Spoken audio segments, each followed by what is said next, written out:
Ayan, hello, what's up po ulit mga kabakerd. So, ito na yung update natin sa start ng ating egg venture.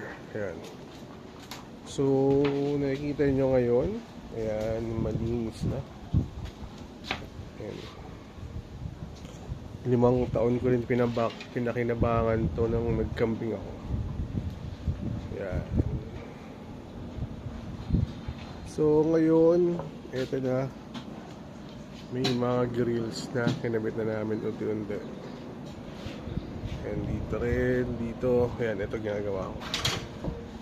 Tapos ito yung divider nung kambing mga kulungan.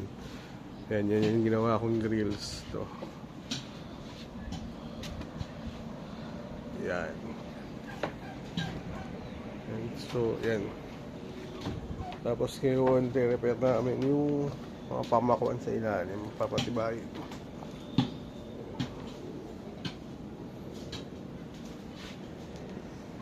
So baka next week dumating na yung mga RTL natin.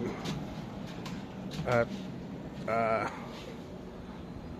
samahan nyo ako at tingnan natin kung ano ang magiging takbo ng ating egg venture ngayon.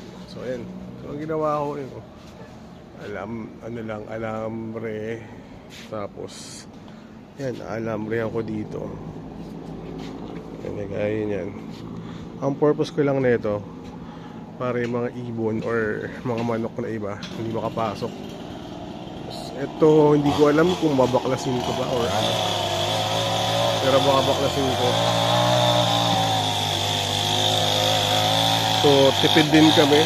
Mayroon kami dyan, mga tanim na puno. Compost na sa ilalim.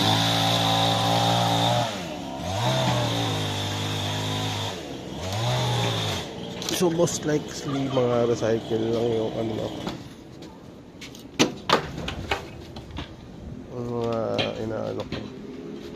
Ito, ayusin ko pa rin ito, babaklasin ko. Ilagay ko doon. So, ayan, may dalawa pa ako. Mga matapos ko to within today, napaikutan ko na to ng net.